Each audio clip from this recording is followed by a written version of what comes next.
ndigisha umuntu icari cyo kuresista. Bibiri ivuga ngo mumugwanye nawe azobahunga. Uwo ni Satani, ngene tugomba kumugwanya.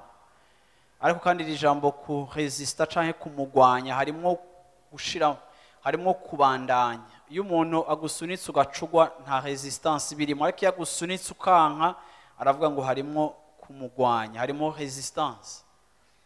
Mu buzima bwacu iyo wamaze kumenya ijambo ry'Imana riguha kuba resistant, uravyumva canke resistante, kuko ico wamenye kiragutuma kudahenurwa n'ikintu cyaco cyose. Hari igihe mu buzima bwacu usanga Satani aguhenura fasiri mukagwa hasi, akoresheje akantu kame kagushitseko, akoresheje experience mbi wagize uyu munsi ku kazi, akoresheje ikintu cakugoye, akoresheje intambara uri kuri wacamo mu nzu yawe. Amina. Ariko kandi hamwe n'ibyo byose agerageza gukoresha mu kuguhenura, igihe cyose ico wamenye mu Mana, ico wizeye kizokwama kiguha kuresista. Kandi iyo Satani amaze kubona yuko atagishobora gupfa kuguhenura, ico gihe arahagarika kukugwanya, akamenya ati Eliane, Eric sinkipfa kumuhenura, ariko hari ikintu yamenye, kandi ico wamenye kikaguproteje. Yesu ashimwe cyane. Yesu ashimwe cyane. Haleluya.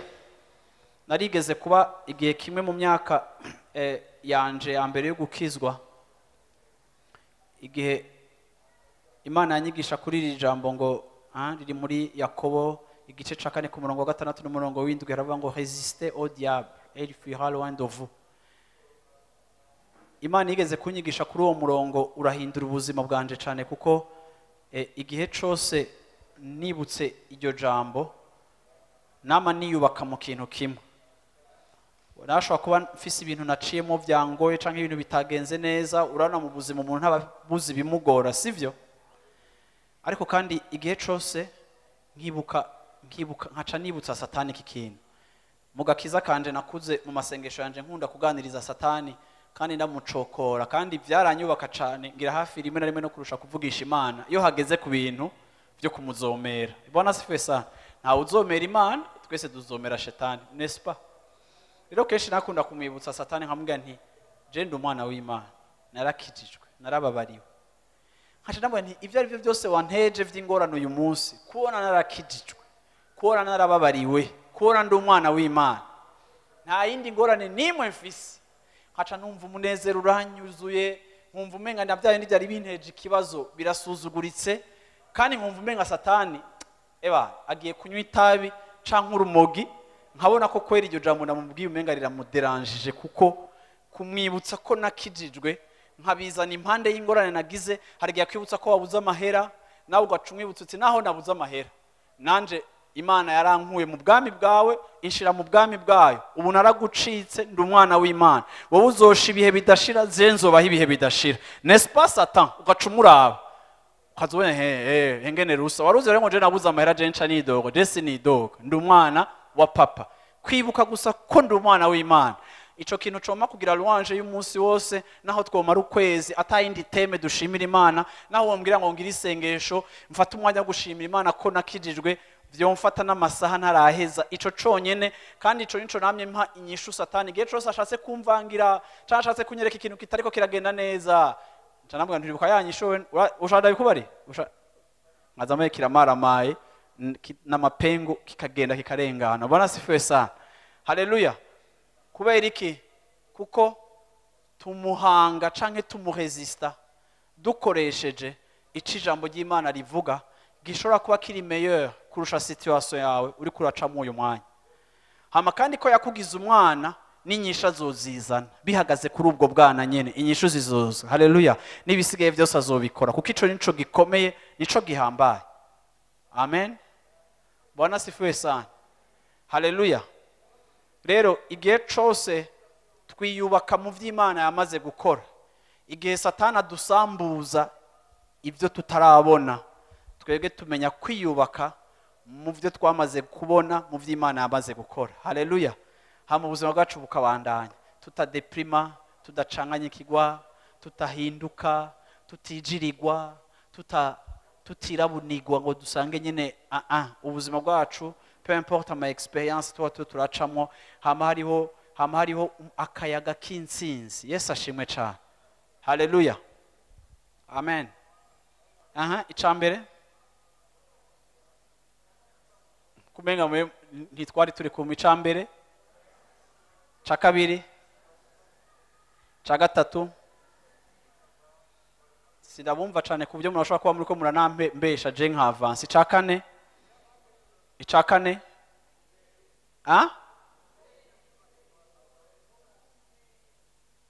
focus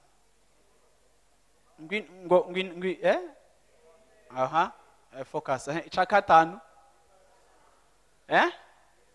6 7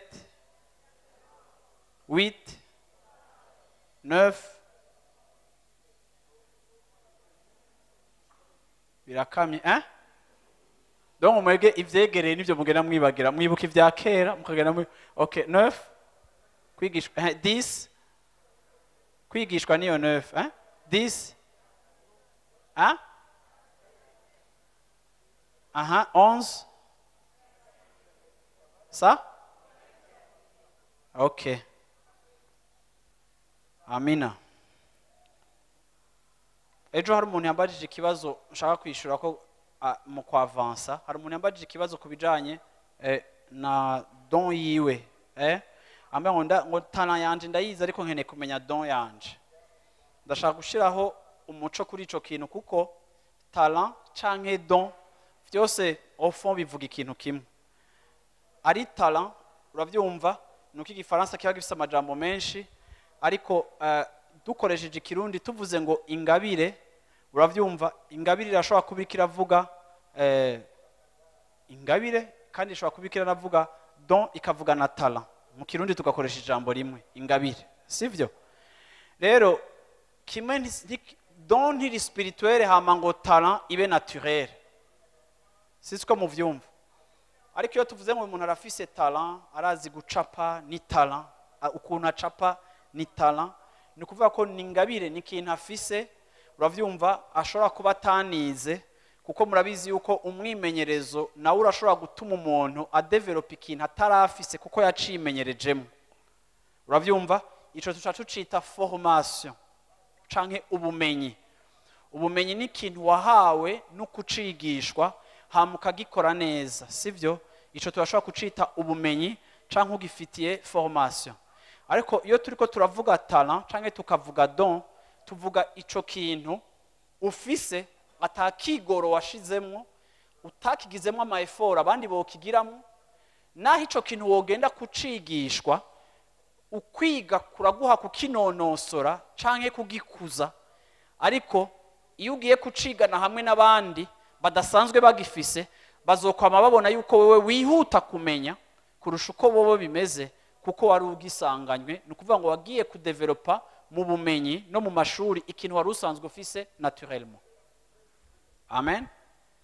Hama abantu benshi barakunda kuvuga ngo jewe narasenze sindabona ingabire yanje y'impwemu, ntayo ndabona, kuko Paulo mu Baroma no mu Bikorinto yavuze ingabire zikaba ari ingabire zo muri Bibiliya. Ariko ngenda kubwira yuko sabantu bose bategerezwa kugira zijya ngabire zanditse muri Bibiliya.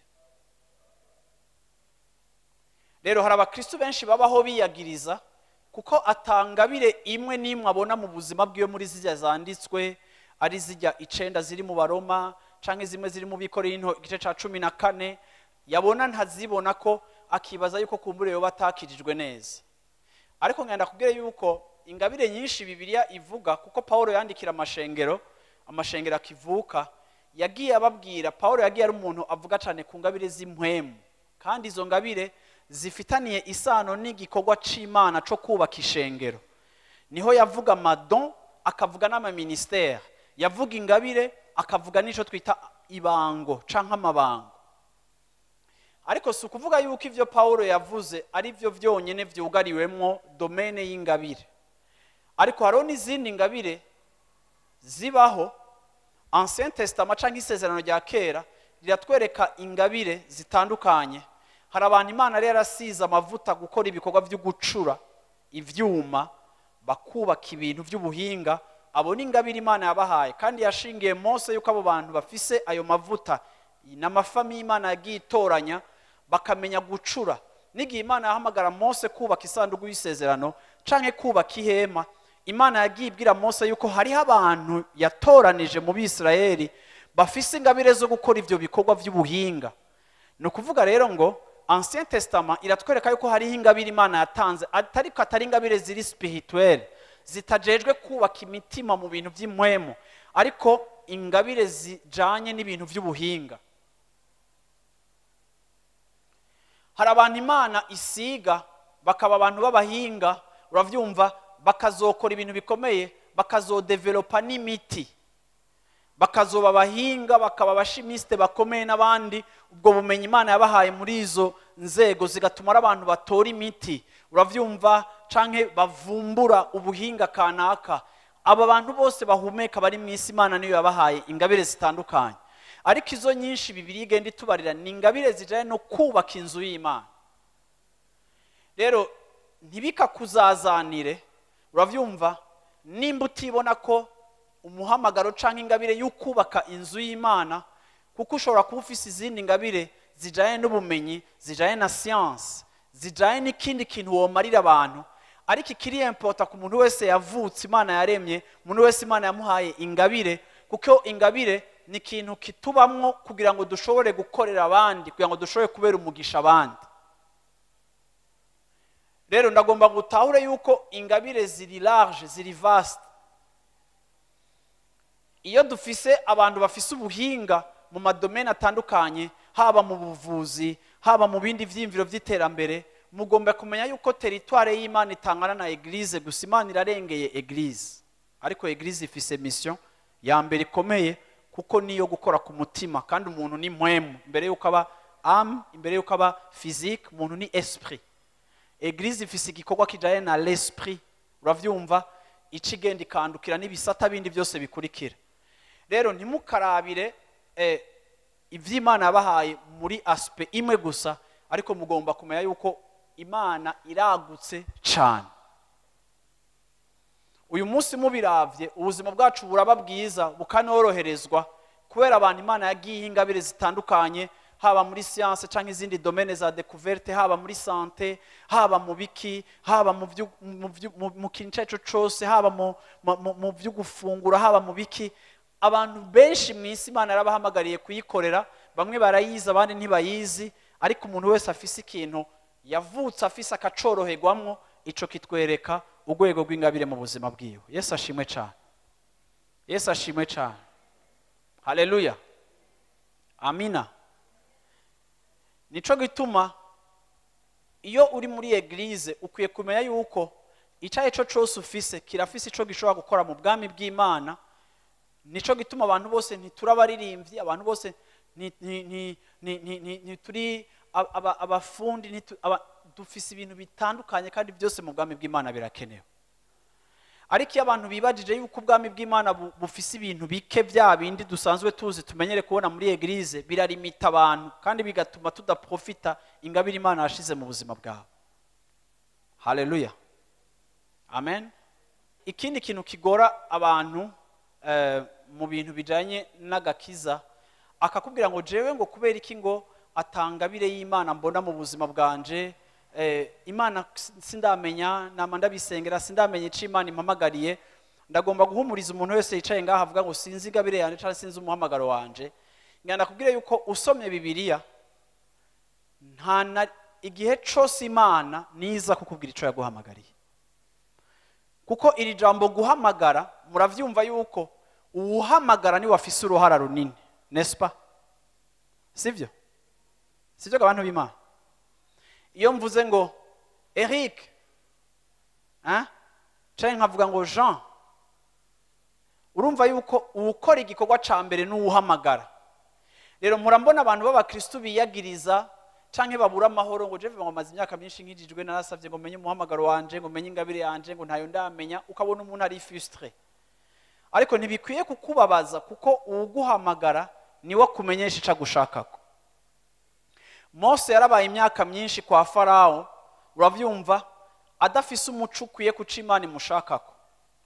Guhera umunsi yamenye ica Imana imushakako yabaye emotionnel, agikora nabi kuko yari akigishuhiye, kuko ariho yari akikimenya.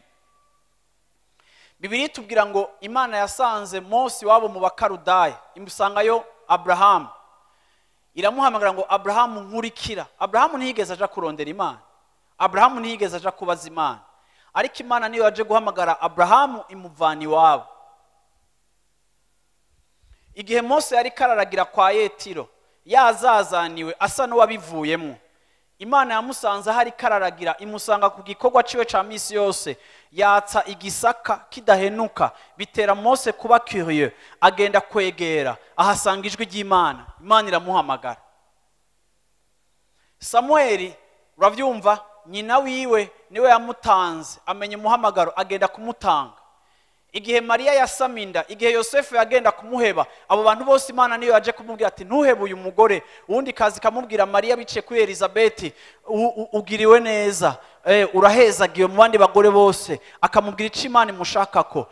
Igihe ba Petero na ba Luka bamwe arabatoza kora, abandi bariko bararoba, igihe Yesu yari karagendagenda niwe bavuze ngo nkurikira, ngiye kugira umurovyi w'abantu. Nukuvuga iki rero? Igihe cose uwuhamagara ni wamenyesha abantu ko abakeneye, ariko saba hamagagwa bizana. Amina, amen. Yesu ashimwe cyane. Rero ntukwiye kubuzwa amahoro nico utaramenya ku muhamagaro, kuca Imana igushakako, kubijaye naho ari kiraguhamagarira kuyikorera. Ariko ngenda kubwira ikintu kimwe kizogutangaza, nuko pa yawe yose uri kuragira, uko umunsi ugenda, uko ijoro ryinjira, uko indwi iza iyindi gahera, ukwezi kukwinjira, umwaka ugahera, mu bintu wowe utazi Imana ikira coordona amapa yawe igutwara muco yaguhamagariye. Wewe ntavyuzi, ntavyo kontrola, ushobora kuba uvyumva, ariko Imana ikira gutwara mu muhamagaro yahamagaye ubuzima bwawe. Yesu ashimwe cyane. Rero sahawe ho kwihebura canke yo kwiyenkieta cyane kubera ubanye n'abantu baguma bavuga ingene Imana yabahamagaye, canke uko babazwa n'umuntu ashinze nta ingene Imana iri kirahamagara ubuzima bwiwe, ugaca abantu kije bitanshikira, ugaca wumva umenga hari icubuze mu gakiza. Satani agaca profit yo confusion, akaza kubwira ngo shango we nta kigenda vraiment ngo raba ngo n'abafisto bavutse jo bundi raba basigaye bigisha, we nturamenya n'ico urimo, we karabaye, ugaca ngo yego nani gwatsi kari byo vraiment. Mubwiye Satani uti tetwa, uravyumva, uhamagara ni wavuga. Amina.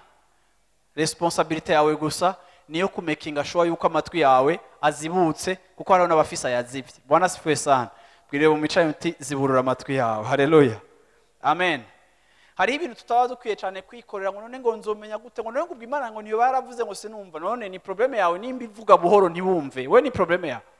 None si yigushaka nivuge cyane ubimenye. Bwana sifiwe sana. Haleluya. Ariko kandi hariho n'izindi facteur zishobora gutuma utamenya umuhamagaro wawe, kuko mantaza umutima kwawe.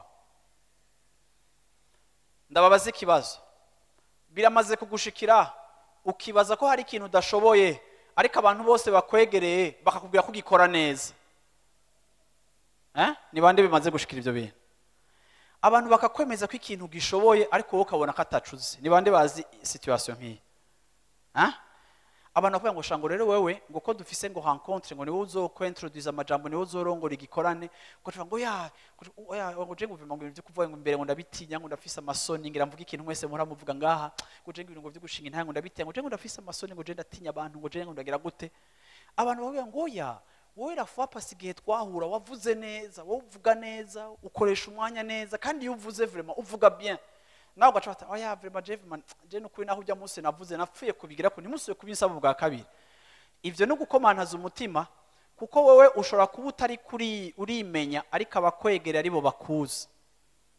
Rero mwige kugirira confiance ab'Imana ikoresha mu kutwemeza ibintu natwe tutibona ko, kuko hari igihe tuba dufise ibintu byinshi byadusambuye mu buzima bikatunanira kwiyemera, ariko nibabona abantu babiri canke batatu bakwemera wowe ntiwiyemere ntiwibaze ko ari wowe bafise ikosa ariko bashobora kuba bafise raison ari wowe ufise ikosa wige kwakira uravyumva ica abandi bakwibaza ko kuko bashobora kuba bambere mu kumenya ico utunzemwo wowe utari kurakibona amen amen bene uwo muntu atiyemera canke atemera ico abandi bamubonamwo azorinda asaza arindire ko Imana iza ku musozi ivuge ngo ntibizoba ntavyizokora ishobora gukoresha inzira zisuzuguritse bikagusaba kwizera ariko nihabura kwizera naho izoza yowe ikavuza induru uzogenda gusaba deliverance ko satani yarayasemereye ukuranyumva amen rero hari ibintu byinshi bishobora gutuma ucererwa kumenya ico Imana iguhamagariye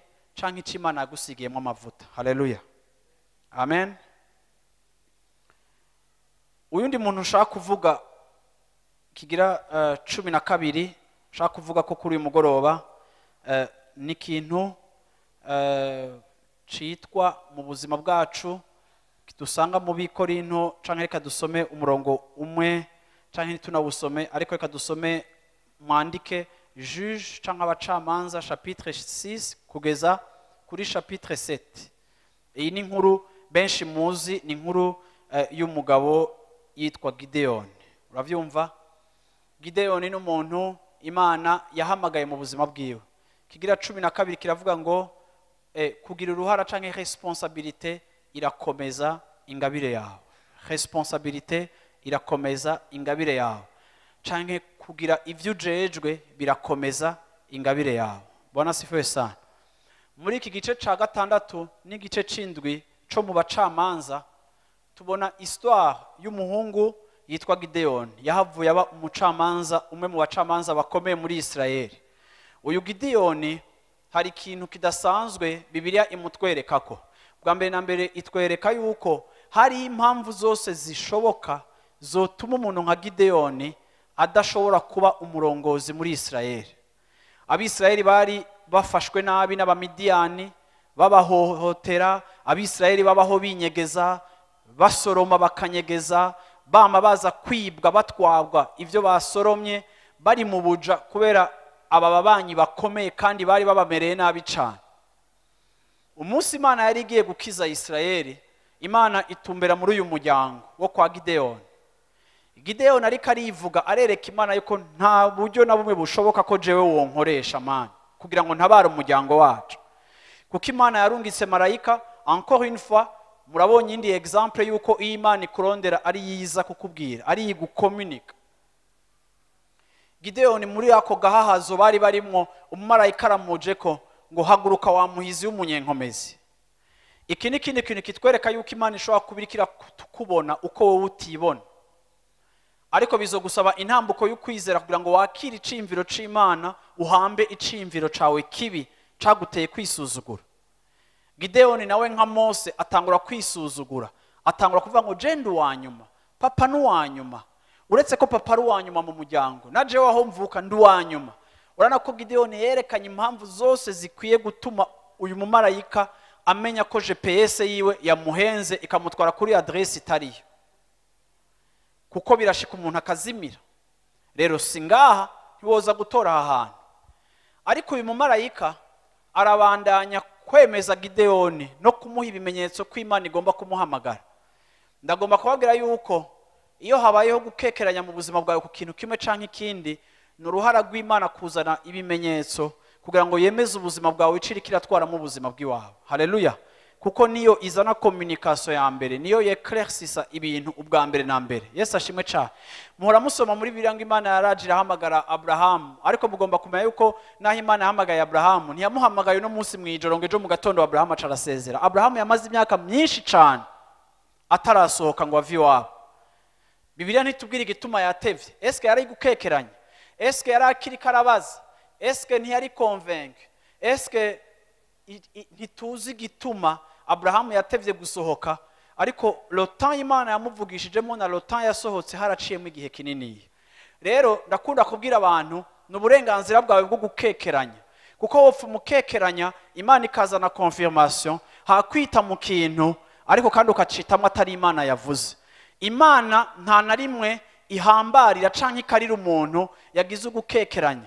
si n'ivyo gusa iyo evidence canke ibimenyetso bidakwiye Bibiliya navuga ngo n'igihe turonse prophecy muranumva abantu bavuga ngo je ngo vema ngo uyu muntu yarambwiye ko Imana impamagaye kuyikorera ngo ntavyo nemera ngo ariko kuko ari umukozi w'Imana ngo napfuye kuvyemera no Bibiliya ivuga ngo musuzume prophecy kugira ngo mumenye yuko ariyo canke atariyo no kuvuga ngo wewe wakira prophecy ufise responsabilité yo kuyisuzuma sinshobora je kugutubiza mu vy'impwemu ngo bikora ufise gukekeranya ariko jewe nimba ivyo ndakubwiye bitaje gukonfirma ico Imana imaze igivugana n'umutima wawe shishikara kugisuzuma ntihagire n'umukozi w'Imana azoza kuguteroriza ngo naravuze ntibumvira igihe hariho gukekeranya Imana ntizoguhora ukuri utazi ariko Imana izogucira urubanza bifatiye ku kuri wamenye nico gituma wakira ari responsable cyane nkuko nuvuga ari responsable ariko kubikwerekeye we wakira responsabilité ni yawe ubwa mbere na mbere rero Gideon yashishikaye gukekeranya Imana imuha ibimenyetso ariko ico nkundira Gideon amaze kubona vy'ukuri ahumurijwe naho yari akiri muri iyo faze yo kwikengera Gideon yarafashe responsabilité Imana icimubwira n'ikintu kigoye imurongora guhera kuja gukosorera ibintu apana mu gihugu muhiri wabo kwase aja guturira ibigirwamana vyase nticari coroshe guhera ku exercer ministère kwaso akaba ari uja gukosora ibintu mu mafuti ukabanza gukosora yiwanyu imbere yuko uja gukosora yo hanze ariko amaze gufata iyo decision afata iyo responsabilité uravyumva abantu bamaze kubona ko Gideon afashe responsabilité yo gutabara Israeli Bibiliya itwereka yuko igihe Gideon yagira recruitment haje abantu benshi gushika naho Imana itabaye dakoro n'igitigiri kinini cy'abantu bamwitavye igihe cyose ufashe responsabilité bizoza bikomeza don yawe uravyumva kandi igihe cyose ufashe responsabilité abantu bakamara kubona ko mu buzima bwawe wafashe responsabilité y'ico kintu bakabona yuko ufise kwiapproprier ico kintu Imana yagushizemwo bakabanza kubona yuko ico uri kurabahamagarira wowe utabahamagarira ivyo utarajamwo ariko bakabona ko wafashe responsabilité ico kintu wagihagazemwo bakabona ko ucikoreye nta kabuza abantu bazoza gushigikira uwo muhamagaro wawe Imana yashize mu buzima bwawe kuko babona yuko mu buzima bwawe ikintu wamaze kuciya approprier wamaze kukigira icawe Gideon yarafashe responsabilité kubushika naho mobilisation yo yazanye ibihumbi bitagira uko bingana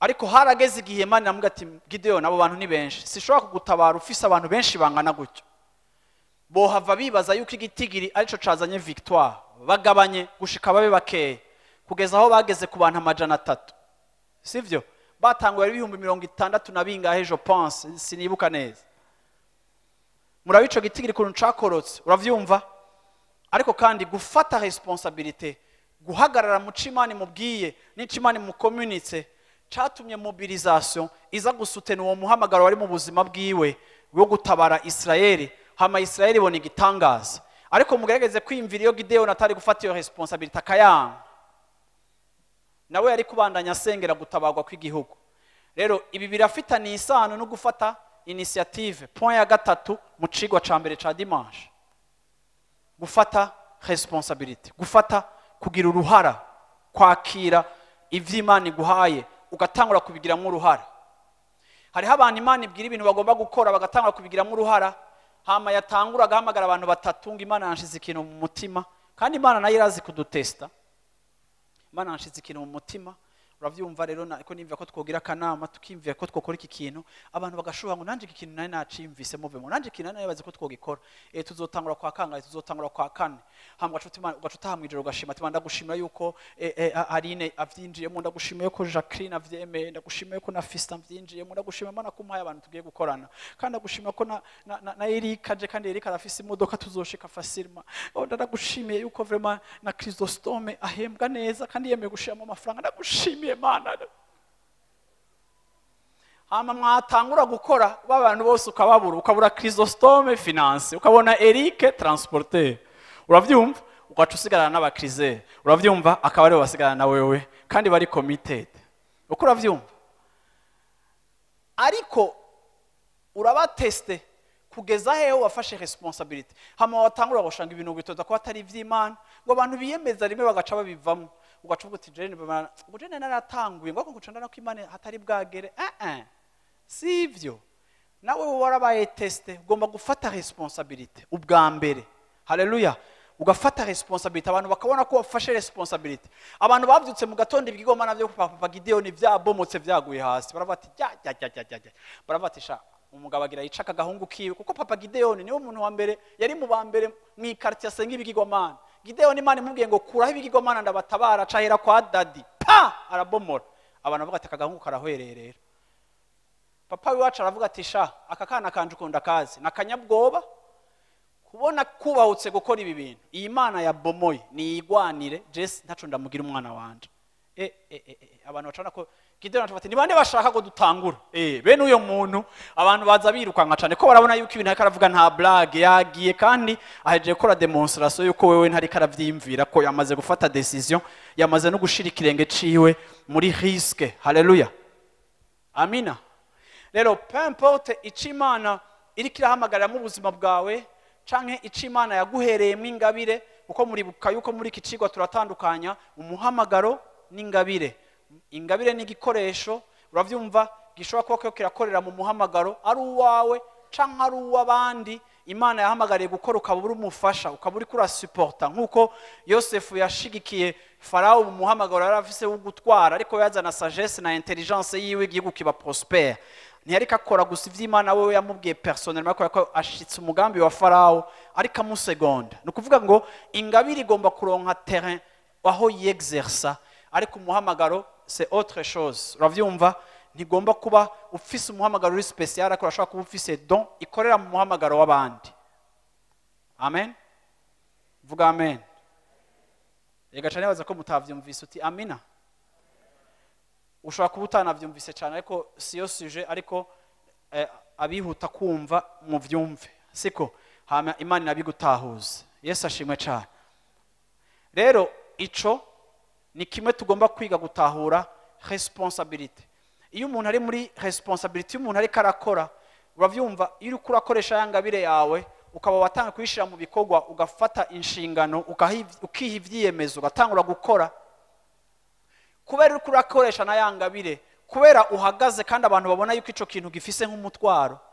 abariko barakubona muri uwo mutwaro abariko barakubona uri kurakora ico gikorwa ntushobora kumenya b'Imana izoza kuguhuza nabo bazoza kugufasha bigaca bituma yangabire yawe ironka hikorera kuko iri soutenu ariko iyo utaza gufata responsabilité na yangabire ntiza kuronka nahantu namwe yari kuzikorera amen amina rero nturindire cyane igihe hari ivy'Imana ikira kwereka ushobora kugiramo uruhara nturindire yuko movement ibihari Elisa yarakoreye Imana adafise imwe nagenda ariko muri uko gukorera Imana adafise yarara agenda amajoro agenda iminsi habaye umugore umutunzi kazi yamugiriye ikigongo akamwakira akamugaburira munyuma uwo mugore nyene yaramwubakiye inzu ariko nimwimvira iyo Elisa ataza gufata responsibility akavuga ngo Eliya yaraje kumpamagara ko nihampaye ibikoresho bikwiye ariko kuko yafashe responsibility provision yaraje abamugaburira barabonetse abamuhinzu barabonetse yataza gufata responsibility agafata uruhara mu vy'Imana imuhamagariye ntiyari kuronka umuha amazi ntiyari kuronka n'umwubakira inzu kuko utarakoresha ntabaratangura kuexista mwibuke ko dimanche nababwiye ngo uburyo bwawe bwonyene bw'ukubaho no gukorera mu ngabire Imana yashize mu buzima bwawe nibwo bwiza bwa mbere Imana yagushizemo buzoja habona bigatuma abantu babona ubwiza bw'Imana mu buzima bwawe biciye muri iyo ngabire Imana yashize muri wewe Yesu ashimwe cyane haleluya rero ibi biradufasha gukuraho ama excuse yose Imana ishimwe Mose yaragize ivyitwazo ariko yaratevye ararengana iyo korosi Imana ishimwe Gideon yaragize ivyitwazo ariko yaratevye ararengana iyo korosi arashira mu ngiro nawe urashobora kugira doute za mbere ariko ntiwiyeternize muri ayo madute no muri ayo ma pretext canke ivyo vyitwazo ariko kandi hagomba kuba igihe ushira ukwizera mu Mana yawe ukarengera ubwo bwoba nayo ma obstacle ari mu vyimviro vyawe ugafata responsibility Yesu ashimwe cyane amina ikindi kigira 13 ugomba gutahura nuko ingabire yawe izogwira izokwimultiplier niwiga gukorera canke gukorana n'abandi. Gukorana n'abandi biramultiplier canke biragwiza ingabire yawe. Amen. Akarorero dufise ngaha ni Nehemiya mu gice ca 2 no mu gice ca 3 ukabandanya. Gitabo ca Nehemiya, kwiga gukorana n'abandi. Kenshi hari igihe umuntu usanga mu buzima bw'iwe Imana yamuhaye ingabire, novuga ingabire ziri special. Uravyumva? Hariho ingabire vema zidistinga, hariho ingabire zifise ubwiza buboneka cyane. Nkuko n'amashuga Imana yaremye atanganya ubwiza, hari ingabire usanga zidistinga, abantu benshi bo kwipfuza, ziboneka, zifise visibility nini kandi zokundwa n'abantu benshi. Imana rero yatanze Bibiliya ivuga ngo mu Bikorinto, Bibiliya avuga ngo Imana yatanze ingabire nk'uko bishaka, izigaburira abantu nk'uko ishaka. Rero bamwishobora kuba yabahaye ingabire, ariko kandi hariho ikosa umuntu afise ingabire yitwa ko yokwipfuzwa canke iboneka cyane. Hari ikosa canke isanganya bene uwo muntu yadakuze muri caractère yiwe, ashobora kugira isanganya mu buzima bwiwe yo kwibaza yuko yikwije. Nganda babwire ngo nta muntu numwe Imana yaremye yikwije. Bibiliya igomba kuvuga ku ngabire itwereka igicapo c'umubiri, ikavuga ngo muri umubiri.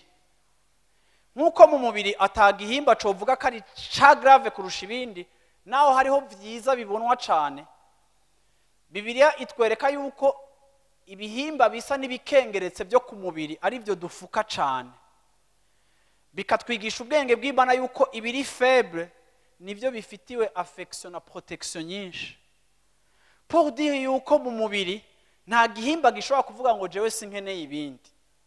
Mugire reflexion gato, mu mubiri wawe, mu bigize umubiri wawe, nta na kimwe covuga yuko kidakeneye ibindi. Uravyumva? Ariko igihimba cose naho wogenda kwiga neza, woza gusanga ebana n'ugutwi kwa ukuntu gucafye, amaso yawe ukuntu ameze, n'uwogenda akagukura kutu tugohe gusa two ngaha hejuru, utu two ngaha ku maso, apana twatundi muhora mwikura ko mwega abakobwa. Utu na twatundi muhora mwima, natwe n'Imana yadushize kugira ngo tugabanye tudeturura amazi n'icuya gikoroka pandara journée uri kurirukanka, icuya kikadevia juste kubera tutugohe two ngaha hejuru muhora mumwa. Wokura kutu two hejuru y'amaso ho, ivyondo vyo kwinjira mu maso yawe nta n'ikintu na kimwe wokora uwo munsi. Akapiese kose kari ku buzima bwawe kari important, isufi yuko kagwara canke kakagira isanganya kugira ngo ubone ukuntu kari kameze neza. Na ya menyo ari mu ikorosi rya hari inyuma, iyo bayakuyemwo ukabona ingene brochette uyijya nka jojo, uravyumva, uramenya uti bwa bundi na rya ryinyo ryari rifise ico rimaze hajya ahantu. Muramaze ko abantu bahekenye brochette nk'ijojo, cyakoranda agiye umutwe ko akaronda ha amapiesa akwiye, uravyumva. So igihimba cyose utarabura ntushobora kumenya importance yacu. Ariko iyo uriko uragenda ukabona ubushakashatsi uratangazwa n'ingene Imana yaturemye turi abantu bari special. N'aya matwi yacu gusa ukuntu apanze nk'amasatelite, uravyumva n'ukuntu apanze kugira capte son agire gute, n'ubuhinga buteye ubwoba, n'uburyo Imana yadispojeje ibintu. Yes, siko abantu b'Imana. Sasa rero nta kintu na kimwe kiri important kurusha ibindi.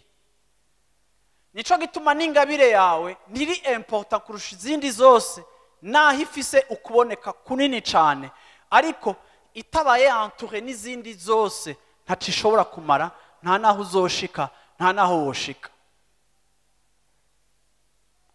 Ibi iyo tubitahuye rero bitwigisha humilité, bitwigisha guca bugufi no kwiga kudepanda, no kwiga kurondera uburyohe n'ubwiza buza kudukompleta mu mubiri. Umuntu akuze mu mpwemu ntava mu bandi, ni itandukanye n'abandi. Umuntu akuze mu mpwemu amenya importance na protection afise mu bandi, akamenya yuko naho umuhamagaro we wowe ukomeye ukaba munini gute, arakeneye, uravyumva, contribution y'abandi, uravyumva, n'abandi bazokontribua kugira ubwiza bwiwe. Iki nico cari mu buzima bwa Nehemiya, naho yakora ibwami, naho yarakundwa n'umwami, amaze guhabwa ibikoresho. Nehemiya ngenda babwire ngo igihe yaza muri Israeli kubaka, Nehemiya ntiyaje akenye, yaje afise materiel yose kenewe, yaje afise ibiti, yaje afise ama autorisation, yazazanye ibintu byose, ni nkuko yari gushika afise ibintu byose. Ndibuka ari umupastori yigeze gutangura eglise, n'umupastori mugenzi wacu. Natwe twari twaratanguye eglise hano tugitangura izi myaka mike dutanguye. Arambye ngo pastor je natanguye eglise, twategeza kuja no kumushigikira atangura eglise. Arambye ngo je natanguye mfise ibintu byose, ndafise intebe, ndafise ivyuma, sishaka gutangura eglise nka ba bantu batangura ama eglise bagora abantu. Je ntanguje byose ndabifise. Twe niyo twatugitangura tugorana deja. Abarankubise B 1-0. Uravyumva?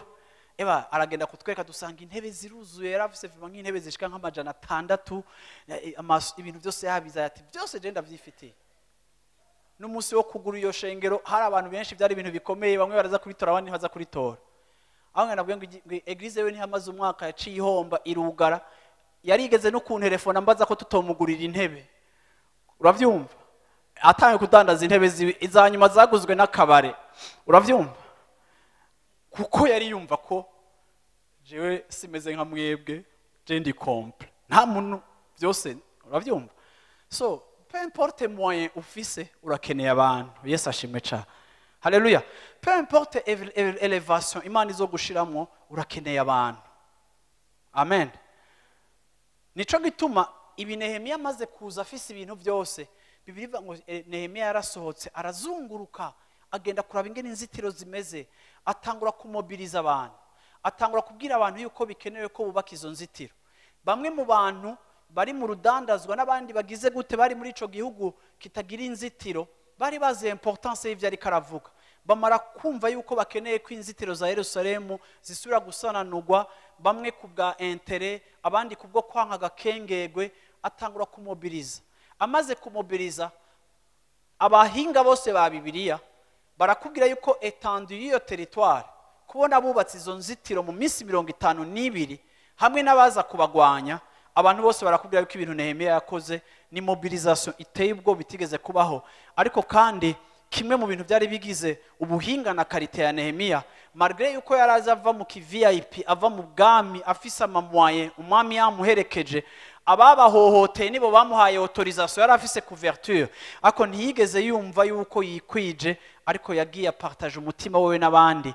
Abantu bose bazana savoir faire yabo, umwe wese agenda yongerereza, abafise iyo leadership n'ubwo burongozi, ariko abandi baza bafise ubuhinga, abandi baza bafise ubukerebutsi, abandi baza bafise influence, abandi baza bafise iki, ibitangaza birakoreka. Yesu ashimwe cyane. Haleluya. Rero ivyo Nehemiya byari kumutwara umwanya munini kubikora, danku kuko yahamagaye abantu benshi, yirotruva Ingabire yiwehejeje kwimultiplier mu buzima bw'abandi. Kubera iki? Kuko yize kuvaloriza no guha agaciro abo bashobora gusangira umuhamagaro, nabo bashobora gutangura gusangira intumbero. Bwana sifiwe sana. Haleluya. Ni wiga kuvaloriza abandi no gukorera mu mugwi, bizotuma resultat yawe igwira kandi yihuta kuba nini kurusha ivyo wogomba gushika ko wenyene, ariko ukagenda ubinanirwa. Kuko naho uri umuhinga muri strategy, nturi umuhinga kubaka, nturi n'umuhinga, uravyumva, wo gukora iki canke kijya, nukuvuga ngo ivyo udafise mu buhinga uzogenda ubikore nabi, vyononekare, kuko wagiye gukompleta canke gukombla amavide yabo ubuze kandi utasigwemo amavuta. Biri clair? Biri clair? Rero responsabilité irakomeza Ingabire yawe. Icanyuma gukorera mu bandi biramultiplier resultat, biragwiza Ingabire yawe, biragwiza umwimbo wawe, guha agaciro no kwiga gukorera mu bandi. Yesu ashimwe cyane. Amen. Nico gituma imisi yose ugomba no kwiga abantu, uze wirinde naho uzo ufise entreprise ikomeye canke ibiki, uze wirinde abantu naho bibaza ko bafise akamaro ariko bibaza ko badakeneye abandi. Bene uyo muntu peu importe ingabire afise azofinisa kugwa hasi canke gukomeretsa ibintu byinshi, kuko nta humilité iri mu buzima bwiwe, nta guca bugufi kuri mu buzima bwiwe, kandi ico ni ikintu kiri kapitale. Yesu ashimwe cyane. Haleluya. Amen. Amina. Ugomba rero kwishura kuri kino kibazo, ndangiza iyi point ya nyuma. Ugomba kwishura muri kino kibazo, uri muyuhe mugwi, uri kumwe nande, ufatanye nande. Wombwira abo mukorana ku kazi, kuko abo mukorana ku kazi muri oblige gukorana, mufise umukoresha umwe yabasinyishije kontra, ego mukora nka team, kuko niko kontra ibivuga. Ariko mu buzima bwawe bwo guserva, mu buzima bwawe bwo gukorera Imana, mu buzima bwawe bwo gukorera abandi, mu bijanye n'umuhamagaro wawe, uravyumva uri kumwe nande, ufatanye nande, kugira ngo mwubake uwo mugambi Imana yashize mu mutima wawe. Niwaza kwisanga uri umuntu naho uri mu ishengero uri wenyene, nta mugwi, nta bantu urimo, nta groupe urimo, ntawe wa parte nako, urigenga, uri wenyene, ngomba kukubwira ngo uri muri danger, kuko mu mubiri wa Kristo Yesu niwe mutwe, kandi ingingo zose zirafatanye, kandi zose zenena kuri uwo mutwe. Ntushobora kuba uri hanze hama ngo witege yuko hari iciza kizokuvamwo, kuko n'ivyo Imana yagushizemo vyiza biri efficace bigiye mu bantu, apana uri wenyene. Ndangiza, iyo tuvuga don canke talent, imisi yose bifitaniye isano na service, gukora, guserva, kuba au service y'abandi. Utari mu bantu ntushobora kuba au service y'ikirere canke niki, kuko n'ikirere niba uri kuragiklininga ukagikuramo pollution, uzoba uri kuraserva abantu. Donc quelque part ingabire zifataniye isano direct no guserva. Amen. Imana ibahezagire. Haleluya. Amen. Rero turangiza rero ubwa nyuma nta yindi repetition za kubasubizamwo, mugira mu nsubiremwe ibi bintu byose 13. Uravyumva muhagaze ku maguru yanyu, tuca dusenga, mwese muhagaze nk'abasirikare, mu binsubiriremo nk'abanyeshuri beza bumva biga. Bwana sifiwe sana. Kuko bamwe ndabazi muri mwebwe ibintu mwabimenye birabinjiramwo mukabigumana, hama muzogenda mwiyevariwa kuri ibi bintu. Bishobora kuba bikeneye byose ubunyene, ushobora kuba bimuzo bikenera imbere, ariko ni vyiza yuko utahura yuko ibi bintu biri mu bintu bizoza kubera decoration don yawe, bizoza guperfectiona canke gukarisha ingabire yawe. Bene uyu muntu afise ibi bintu ko ari 13 vyitwararitswe vy'aba bantu bose twagiye twigira ko bahamagawe n'Imana, batubereye icitegererezo. Ibi bintu biri sélectionné, tumaze igihe twiga ko bizogufasha na wewe mu buzima bwawe. Haleluya. Amen.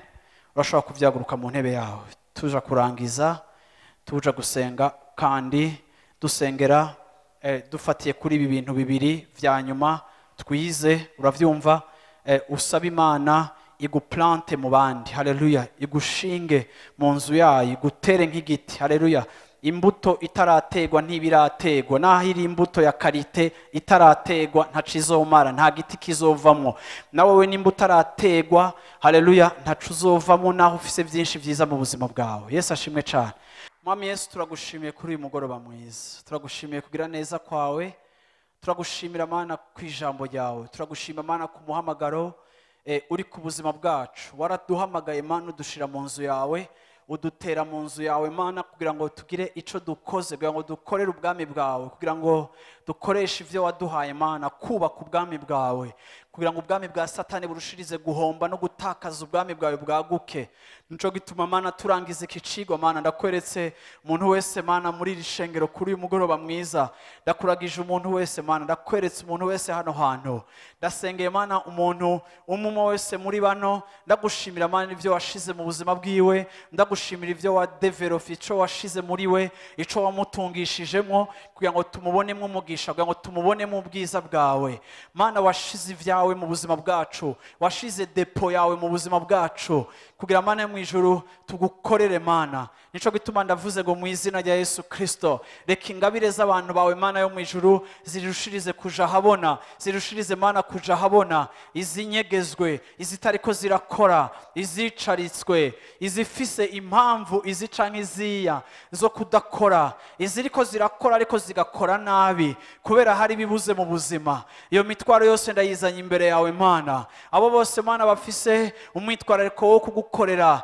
bagomba kumenya Mana yo mu ijuru nibihe washize mu buzima bwabo. Iyo mitwaro yose Mana yo mu ijuru itusha iyi suje Mana twize muri iyi minsi yose ine, ndasenze ngo mu izina rya Yesu Kristo, we mwigisha mukuru, we mwigisha mwiza, we uzi kwigisha, we uzi gutuma abantu bamenya, we uzi gutuma dutahura, ndavuze ngo mu izina rya Yesu Kristo, hezagira Mana aba bantu bari hano hantu kuri uyu mugoroba, ndabatuye ku mugisha wawe. Ndavuze Mana ngo reka ivyo wabashizemwo Mana bija habona, ndugaje mu izina rya Yesu Kristo obstacle yariyo yose, yaba ari ukwiskengera, yaba ari ukwisuzugura mu buryo bumwe canke ubundi, yaba ari bikomere bitandukanye vyatumye abantu badakoresha ingabire, yaba ari obstacle y'uburyo bwari bwo bwose, yaba ari ukutamenya, yaba ari ukudatahura kanaka, yaba ari ukuzazanirwa kwari kuhari ariko uyu munsi ukaba wazanye inyishu. Ndavuze ngo mu izina rya Yesu Kristo,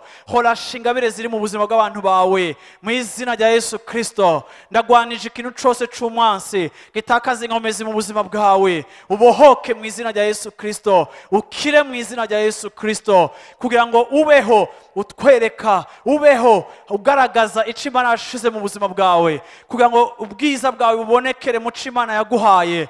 Ndagusengeye mu izina rya Yesu Kristo, kugira ngo Imana igufashe, Imana igukomeze, Imana ikwigishe, Imana ibandanye kugukomeza, kugira ngo ico yagushizemo kija habona kandi kibere umugisha umuryango wawe, inzu yawe, igihugu cawe, ishengero uvamwo. Ndavuze ngo mu izina rya Yesu Kristo, reka Mana yo mu ijuru ibigatanya vya culture vyatumye ingabire z'abantu zinyegezwa. Hari abantu batigeze baba encourage, hari abantu batigeze baronka ba Barnaba nkuko Barnaba yateye intege Paulo, abandi bose bariko baramwagiriza. Abantu barakeneye ba Barnaba. Ndasengeye mu izina rya Yesu Kristo, abantu bawe bari hano hantu ubashirire ku nzira ba Barnabas, ababatera intege, ababankuhaja kugira ngo ingabire zabo zidevelope. Ndasengeye n'abantu bari muri kino kibanza ubagire ba Barnabas kugira ngo bankuhaje abo bahura nabo, batera intege abo bahura nabo, babona bananiwe, babona ibintu batariko barabikora neza